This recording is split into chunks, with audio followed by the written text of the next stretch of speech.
নমস্কার দর্শক বন্ধুরা, আপনাদের কাছ থেকে অভূতপূর্ব সাড়া পেয়ে শুরু করছি আমার পঞ্চম পর্ব। বাঁ দিকে নন্দনকানন রেখে আমরা চলেছি আমাদের দ্বিতীয় ডেস্টিনেশানে। আমাদের দ্বিতীয় ডেস্টিনেশান দেখার জায়গা হলো খণ্ডগিরি। চলেছি তারই উদ্দেশ্যে। এখান থেকে খুব একটা দূরে নয়, আমাদের মিনিট 20-25 লাগবে।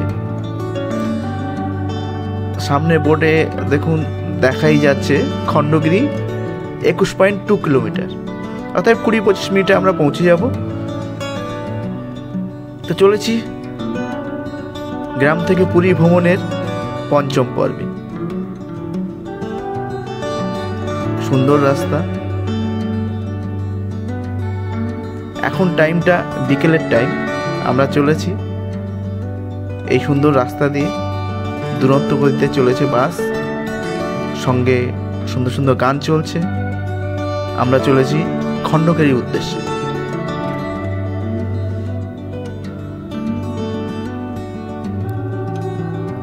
কথার মধ্যে চলে এসেছি আমরা খণ্ডগিরিতে। এবার বাস পার্কিংয়ের জন্যে চলেছে জায়গার খোঁজ। এই দেখছেন আমরা চলেছি, বাঁ দিকে সব সারি সারি বাস রাখা আছে। সবাই চলেছে এই উদয়গিরি খণ্ডগিরি দেখতে। সেই উদ্দেশ্যে আমরাও চলে এসেছি।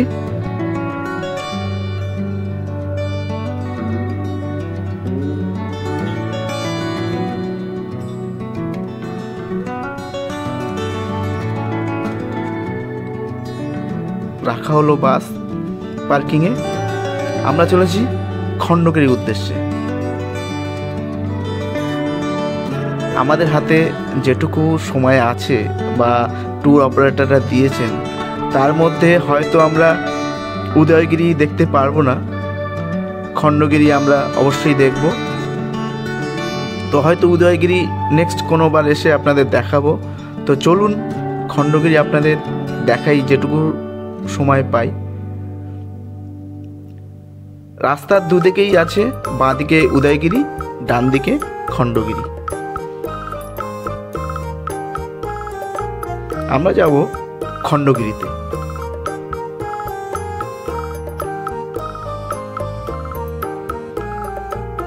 এই যে বাঁ দিকে লেখা খণ্ডগিরি, ডান দিকে তীর চিহ্ন দিয়ে দেখানো আছে। আমরা চলেছি খণ্ডগিরির উদ্দেশ্যে। বন্ধুরা, 1820 সালে এই উদয়গিরি এবং খণ্ডগিরি পাহাড় দুটি আবিষ্কৃত হয়। আমরা যে চলেছি খণ্ডগিরিতে, এর উচ্চতা 38 মিটার।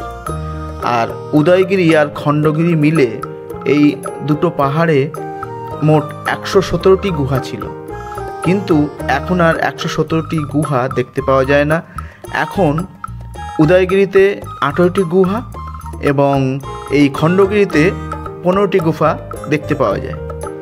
এই যে দেখুন, এই ছোট ছোট করা আছে এই গুহাগুলি। এখানে জৈনদের থাকার ব্যবস্থা করা আছে, মানে করা ছিল। তখনকার সময় জৈনরা ধর্ম প্রচার করতেন আর এখানে থাকতেন।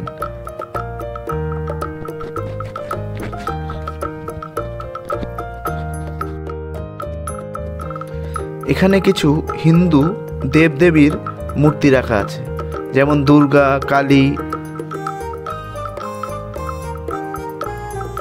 এই দেবদেবীর মূর্তি এখানে রাখা আছে। এই যে দেখছেন বাঁ দিকে সারি সারি গুফা আছে। এখানে 15টি গুফা মোটামুটি খুব ভালো আছে, কিছুটা আর্টিফিশিয়াল এবং কিছুটা প্রাকৃতিক। তো গুফা দেখানো হলো, সেইভাবে তো দেখাতে পারলাম না হয়তো, কিন্তু চলুন যাই, এবার উপরের দিকে যাই।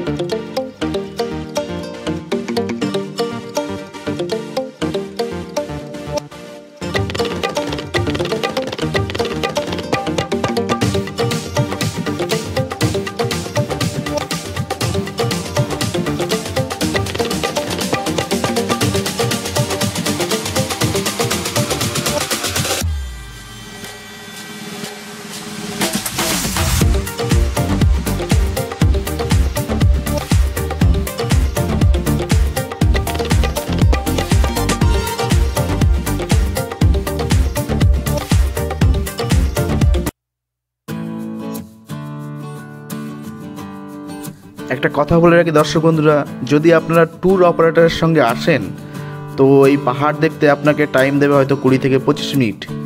তো সেই টাইমে এত বড় পাহাড় কভার করা খুব অসম্ভব ব্যাপার।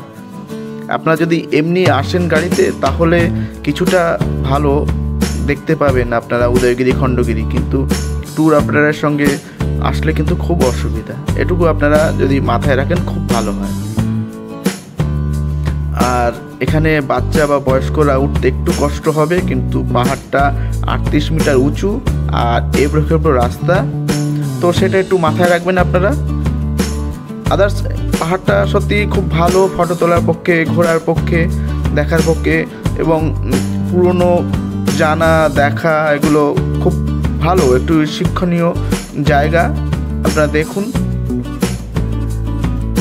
তো আমরা চলি ওপরের দিকে। ওপরে একটি জৈন মন্দির আছে সুন্দর, দেখতেই পাচ্ছেন কি এবড়ো রাস্তা।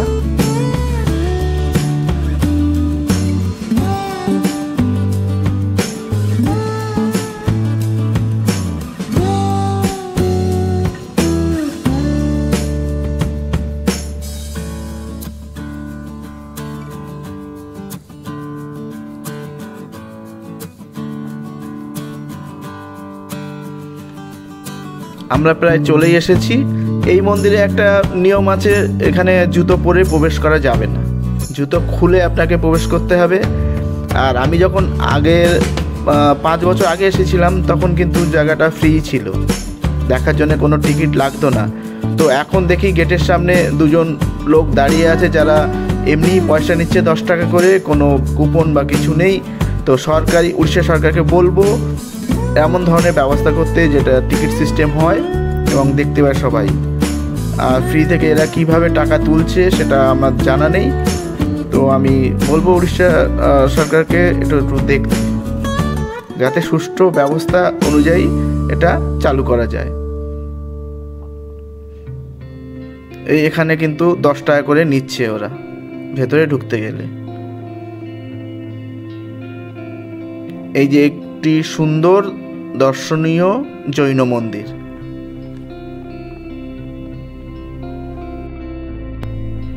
খ্রিস্টপূর্ব 1ম শতকে মহাবেগ বংশের 3য় রাজা হলো খারোয়েল। উনি এই জায়গাটির প্রথম খোঁজ পান এবং তারপরে ওনার রাজত্বকালে জৈন সাধকদের থাকার জন্য তিনি এই জায়গা নির্বাচন করেন। খুব সুন্দর পাহাড়ের এই জায়গাটি, এখান থেকে ভুবনেশ্বর খুব সুন্দর দেখা যায়, দারুণভাবে দেখা যাচ্ছে।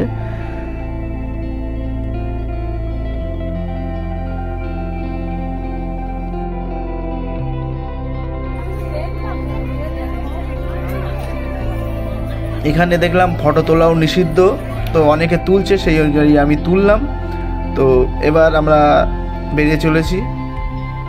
মন্দির দেখা শেষ, পাহাড় কিছু দেখলাম আমরা, কিছু এই যে সাইডের সুন্দর সুন্দর দৃশ্য কিছু দেখলাম। তো এবার চলেছি আমরা নিচে, যেহেতু হাতের টাইম খুব কম, আমরা প্রায় দৌড়ে দৌড়ে চলেছি। বাস অপারেটর টাইম খুব কম টাইম। এখান থেকে দেখুন উদয়গিরি খুব সুন্দর লাগছে দেখতে। তো ভবিষ্যতে উদয়গিরি আপনাদের দেখাবো, আর দেখানো গেল না। উদয়গিরিতে সুন্দর সুন্দর দেখানোর অনেক কিছু আছে, সেটা আমি দেখাতে পারলাম না। এখান থেকে উদয়গিরি এত সুন্দর লাগছে।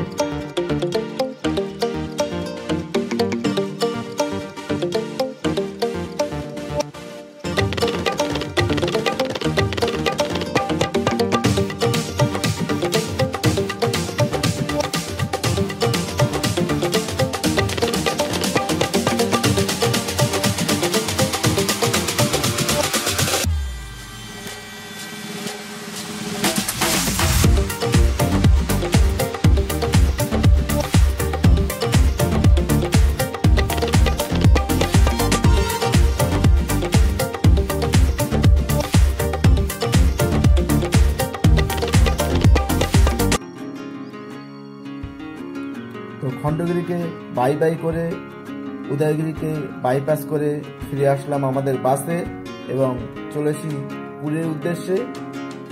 পুরী বাস স্ট্যান্ডে প্রথমে যাব, ওখান থেকে আমরা বাসে করে পুরীর উদ্দেশ্যে রওনা হব। তো দেখা হচ্ছে আমাদের আবার ষষ্ঠ পর্বে। ততক্ষণ আপনারা সবাই ভালো থাকুন, সুস্থ থাকুন আর দেখতে থাকুন আমার চ্যানেল। নমস্কার।